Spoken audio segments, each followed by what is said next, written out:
Bomb നിർമ്മാണത്തിനിടയിൽ കൊല്ലപ്പെട്ട സഖാക്കൾക്ക് വേണ്ടി രക്തസാക്ഷി സ്മാരക മന്ദിരം പണിത CPM കേരളീയ സമൂഹത്തിന് എന്ത് സന്ദേശമാണ് നൽകുന്നതെന്ന് KPCC പ്രസിഡന്റ് K സുധാകരൻ. ലോകത്ത് ഭീകര സംഘടനകൾ ചെയ്യുന്ന അതേ പ്രവർത്തികളാണ് കേരളത്തിൽ CPM ചെയ്യുന്നത്.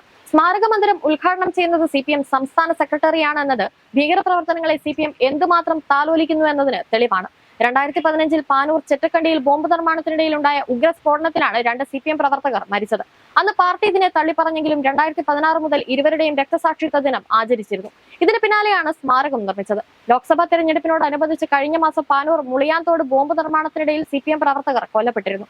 വടകരയിൽ ഷാഫി പറമ്പിൽ ജയിക്കുമെന്ന് ഉറപ്പിച്ചപ്പോഴാണ് CPM ബോംബ് തയ്യാറാക്കിയത്. പാനൂർ മുളിയാത്തോട് ബോംബ് സ്ഫോടനം ഉണ്ടായപ്പോഴും CPM ആദ്യം തള്ളിപ്പറഞ്ഞിരുന്നു.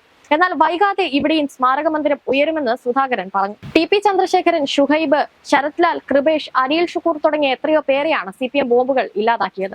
കേരളം പോലൊരു പരിഷ്കൃത സമൂഹത്തിലാണ് CPM എന്ന ഫാസിസ്റ്റ് സംഘടനയുടെ കാടത്തത്തിന്റെ തേർവാഴ്ച.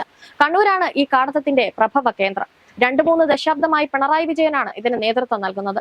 ഭരണത്തണലിൽ കേരളം മുഴുവൻ വ്യാപിപ്പിക്കാനാണ് ഇവർ ശ്രമിക്കുന്നതെന്നും സുധാകരൻ ചൂണ്ടിക്കാട്ടി. ബോംബ് നിർമ്മാണത്തിനിടെ കൊല്ലപ്പെട്ടവർക്ക് CPM രക്തസാക്ഷി സ്മാരകം പണിതു. അത് ഉദ്ഘാടനം ചെയ്യാൻ ഗോവിന്ദൻ എത്തുന്നു എന്ന വാർത്ത പുറത്തു വന്നത് കഴിഞ്ഞ കുറച്ച് ദിവസങ്ങൾക്കിടെയാണ്. പാനൂർ തെക്കുമുറിയിലാണ് CPM സ്മാരകം നിർമ്മിച്ചത്. ബോംബ് നിർമ്മാണത്തിനിടെയുണ്ടായ സ്ഫോടനത്തിൽ കൊല്ലപ്പെട്ട ഷൈജു, സുബീഷ് എന്നിവരുടെ പേരിലാണ് സ്മാരകം. 2015 ജൂൺ 6-നാണ് ബോംബ് നിർമ്മാണത്തിനിടെ ഇരുവരും കൊല്ലപ്പെട്ടത്. അന്ന് CPM സംസ്ഥാന സെക്രട്ടറിയായിരുന്ന കോടിയേരി ബാലകൃഷ്ണൻ ബോംബ് നിർമ്മിച്ചവരെ തള്ളിപ്പറയുകയാണ് ചെയ്തിരുന്നത്.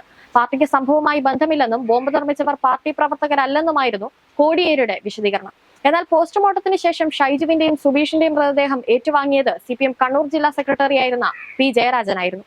പിന്നീട് 2016 മുതൽ ഇരുവരുടെയും രക്തസാക്ഷി ദിനാചരണം CPM സംഘടിപ്പിച്ചിരുന്നു. 2016 ഫെബ്രുവരിയിൽ CPM നേതൃത്വത്തിൽ ഇരുവർക്കും സ്മാരകം നിർമ്മിക്കാൻ ധനസമാഹരണം നടത്തി. CPM രക്തസാക്ഷികളുടെ പട്ടികയിലും ഇരുവരുടെയും പേരുകളുണ്ട്. ഇതിന് പിന്നാലെയാണ് സ്മാരകം നിർമ്മിച്ചിരിക്കുന്നത്.